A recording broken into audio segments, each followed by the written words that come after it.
So we're on now. All right, let me introduce you. I hope I have this right. You are the co-author of Measuring the Wealth of Nations, Yes, Ahmet Tonak.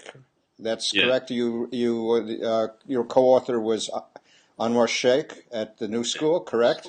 yes, correct. And you also co-edited Turkey in Transition, right? Yes, And you're the author of many articles on Turkish society and economics. somewhat, yeah, more Somewhat. action on American economy, yeah. And also, you're now an economist at Bilgi University. That's correct. You're still there. Very Yes, good. All right. Let me start with the first question, which sort of came out of an article that Richard Seymour of Lenin's Tomb fame wrote for the Guardian in 2014, right after Erdogan became a president, was elected president. He said that. This is obviously kind of anticipating what's happening today. He said that the AK Party was responsible for a quadrupling of the Turkish economy, and that it was also a party that, for the first time in Turkish history, was attempting to reconcile with the Kurds. So, if you look at those facts, and I assume they are facts, that the election results yesterday might seem as a surprise. If the Turkish economy has so beneficial, and if he was trying to make peace with the Kurds, and this party that broke the 10% threshold is represented by some as a Kurdish party. So how do you account for this election upset, as people describe it? okay, let me respond to those two observations first. One regarding the economy, and the second one has to do with Justice and Development Party's relation with Kurds. Regarding the economic performance of Turkish economy last 12 years, when Justice and Development Party was in power, I would say that actually we have to divide this 12-year period into two sub-periods. The first period is roughly, I think, between 2001 all the way to 2008, when the general global economic crisis also hit Turkey. In that initial period, Turkish economy performed relatively well, not because of Justice and Development Party's special capacity to implement certain economic policies. Rather, actually, overall, global economic situation was quite favorable vis-a-vis, Turkish economy. In addition to that, actually, just before Justice and Development Party captured the power, there was this Minister of Economics, Kemal Dervish, who actually implemented rather strict austerity measures on Turkish macroeconomy, which control rather uncontrollable inflation, and then set certain, growth path, though that in itself was against most of the salaried workers and as well as bureaucrats and retired people. So that was the first period, and immediately after that, as I said, 2008 onward, because of Turkish economic, because of the global economic crisis and the way it influenced actual Turkish economy, average growth rate declined 3% or so. So the initial, period, it was around, I think, 6-7% on average, and then the second period was around 3%, and actually this year, Turkish economy performing very badly. So in terms of growth rate, the author you cited had some point, but I think these two distinct periods and decline in terms of growth capacity of Turkish economy must be observed. And obviously overall worker situation, and as I said, retired people situation, and unemployment rate. When you look at all of those indicators, Turkish economy from those people's point of view did not perform well at all for the entire period. So regarding relationship with Kurds, I would say that as People's Democratic Party and its leaders repeatedly pointed out, they had to negotiate with Justice and Development Party. From the observers outside of Turkey, obviously this may be seen as a kind of conciliation, so to speak. However, from Kurdish leaders' point of view, this was a necessary step because that was the governing party, and the Kurds were very much interested in creating a peaceful transition and solving Kurdish question within Turkey by peaceful means. So because Justice and Development Party was in power, so they had to negotiate with them. But it created a kind of impression to those outside observers as if some sort of coalition on hand in hand creating some sort of possibility for Kurds, but that wasn't the case exactly. And actually the recent developments in Syria, especially Kobane, and the way Justice and Development Party behaved vis-a-vis ISIL's attack on Kurdish fighters in that region, completely alienated Justice Development Party from Kurdish population in Turkey. I understand. Now, for people who are not familiar with parliamentary systems, including most Americans, and I would include myself, it's a little bit difficult to understand exactly what the issues are with this election, where it's reported that the AK Party is a minority. My first question is there are two offices that would seem to sort of vie with each other in terms of authority. You have the president of Turkey, who's Erdogan, and then you have a prime minister, who's Davutoğlu. Yeah, Ahmet Davutoğlu. Yes. They belong to the same party, and which office has more power? Actually, what you last pointed out was not exactly correct.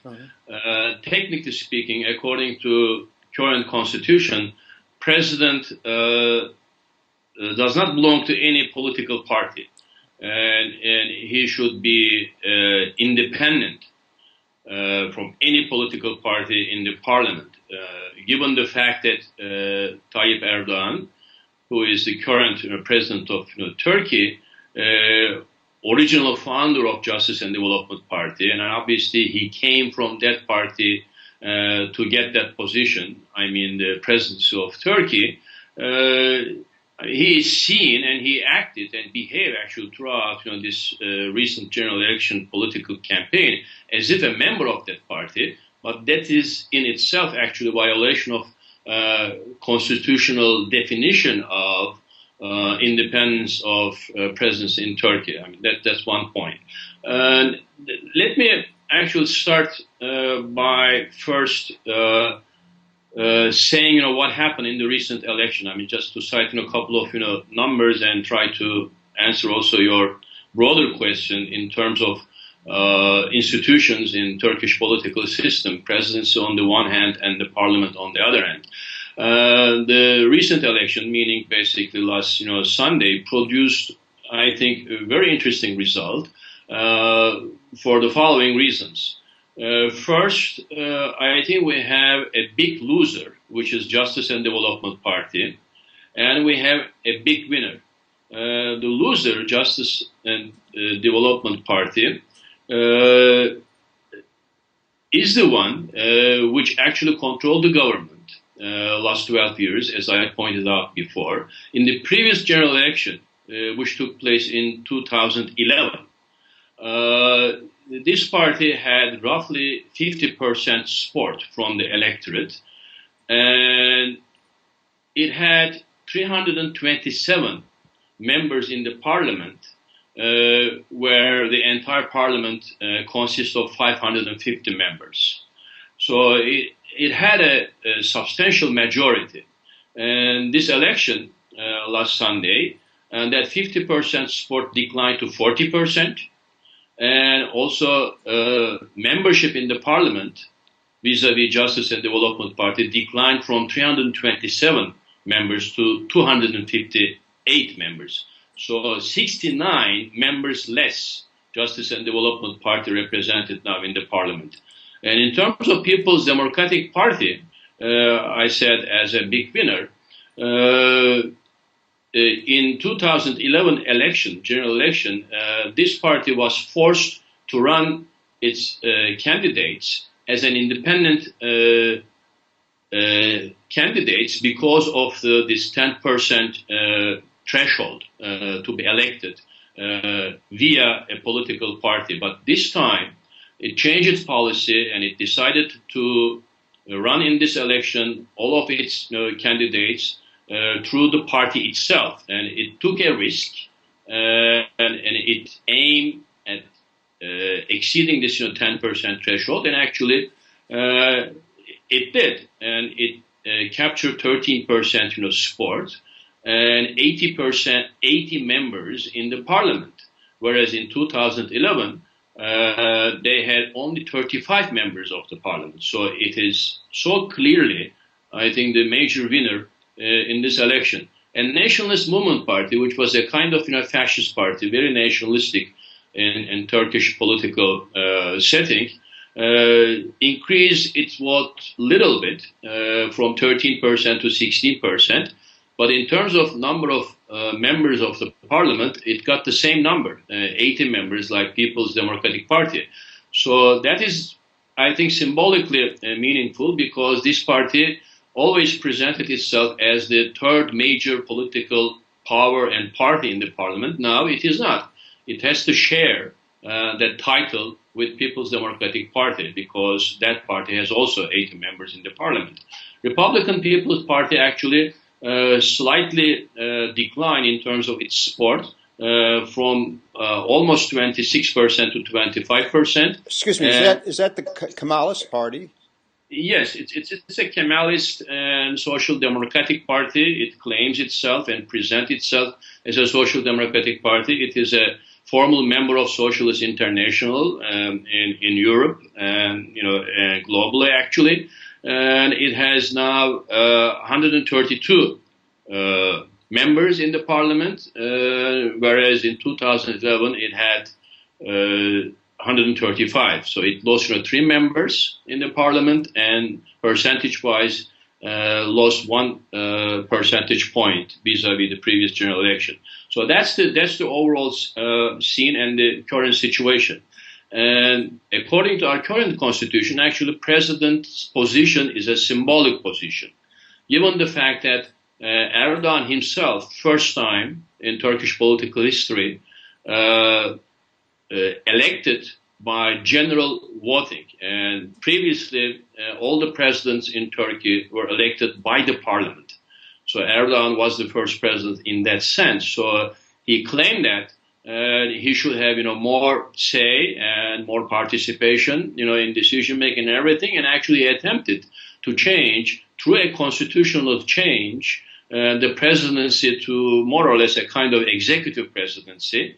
And he campaigned himself, although he shouldn't, throughout this general election in order to support this idea. And he actually, at one point, at the beginning of the campaign, said that this is a kind of referendum for him, for the idea of presidency as he defined, more or less kind of, U.S. presidency, so to speak. And that idea, I think, was, in my view, by looking at these results, was completely demolished.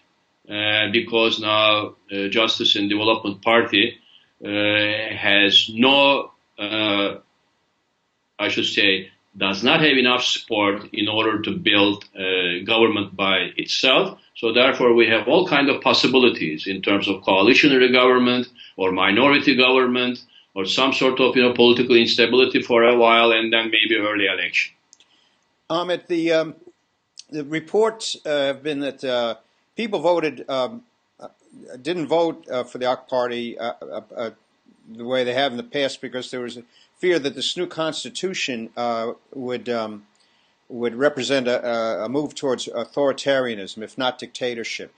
Is that accurate? Did people really have something to fear? Because would seem to me that if it's mostly about making the presidency more like the American form of government, that doesn't seem to be in itself a fear of anything serious down the road. What's your view on this question of the Constitution and authoritarianism? Probably my previous reference to American system was not exactly accurate. For the following reason, I think Erdogan, first, personally being extremely authoritarian himself. I mean, he has a style of governing and conducting politics and running his own party in a very authoritarian manner, and his style of arguing and criticizing other political parties were increasingly unacceptable. And so I think there is this personality issue, but also what he had in his mind in terms of new presidency, what I call kind of executive presidency, is much more authoritarian and more or less no checks and balances like U.S. system has. So I think people read it in that way, and people did not want to change parliamentary system. I mean, we had definitely since 1950s when we have a multi-party system. Although beginning of Turkish Republic 1923 on, all the way to 1946, we had a single party regime. And although we have election, but single party regime. 1946 on, all the way today, Turkish politics was based on some sort of parliamentary regime. And apparently, as these results in the general election demonstrated, I think people are not ready to change it to some sort of authoritarian presidency, especially it is conceptualized and materialized in Erdogan's very authoritarian dictatorial manners. Let's talk about the People's Democratic Party now. For the benefit of people who are new to Turkish politics, and I would have to say that although I'm very interested in Turkish politics, it's sort of it took me a little bit of cramming for this interview to catch up, to get up to speed on what the different organizations are that are important in understanding the election results. First of all, we have the People's Democratic Party, but as I understand it, it emerged from something called the People's Democratic Congress. And yes, although the People's Democratic Party has been described as a Kurdish party, it's also been described as a party that's trying to transcend the Turkish-Kurdish divide, and it's also been described as being sort of the equivalent of Syriza or Podemos in Turkey. And then finally, there's something called the Democratic Regions Party, which is a Kurdish party, as I understand it. But some people say that there's an overlap between the People's Democratic Party and the Democratic Regions Party. So can you untangle some of this for our viewers? Okay, I'll try. And I must say that I was involved in the original establishment of People's Democratic Congress as well as People's Democratic Party, and formally I was a member of the General Assembly initially, and then I started to involve less during last year or so. But I have intimate information the way it is organized and the way it structured itself and what exactly it represents. So let me start by saying that this party, People's Democratic Party, definitely is controlled by the Kurdish movement generally. I mean, there is no question about that. However, through People's Democratic Congress, party and the Congress linked together, more or less like South African system. ANC, African National Congress, as you know, consists of many political parties as well as political tendencies. So, People's Democratic Congress and People's Democratic Party are kind of modeled after African National Congress. So, in that sense, People's Democratic Congress has many political parties in itself, although majority of it, Kurds and related to various, Kurdish, movement and parties. But it is definitely when it transformed itself to a party and became People's Democratic Party, included many group of Turkish socialist, parties and tendencies, as well as social movements like ecological movement, women's movement, gay and lesbian rights, and things like that. So at that level, actually, there is some resemblance to Podemos and Syriza because it consists of many political elements. Although in our case, definitely Kurdish domination and political hegemony are much more pronounced, compared to Spanish and Greek counterparts.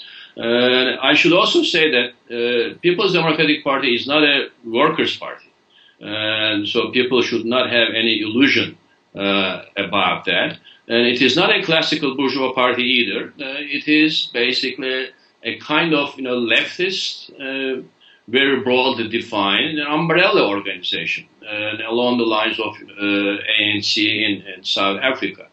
And because it consists of many social movement representation within it, it has to respond to those political choices in its program. And actually, during the political campaign for this general election, their announcement and their published material included many elements of ecological as well as women right and critique of neoliberal economic policies, this and that. But it is not in any kind of socialist economic program or even a transitional program to anti-capitalist regime. I should add that.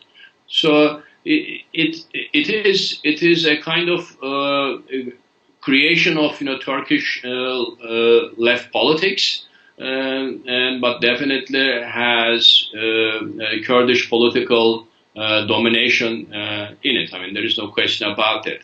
The previously other political parties Kurds established, and some of them, by the way, were banned by a constitutional court in Turkey, and they were not allowed to participate in elections. Some of the members of the parliament of those parties were imprisoned unjustifiably. This time, with the establishment of People's Democratic Party, I think there is a general understanding among leading Kurdish politicians, but Kurds generally, that something which is much more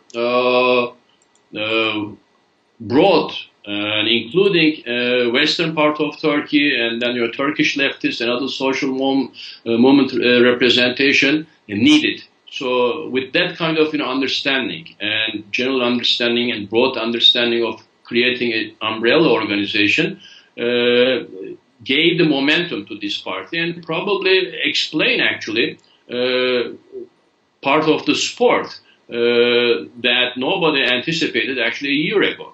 So it was a risky decision to participate to the election as a party, but actually everybody won because of that decision.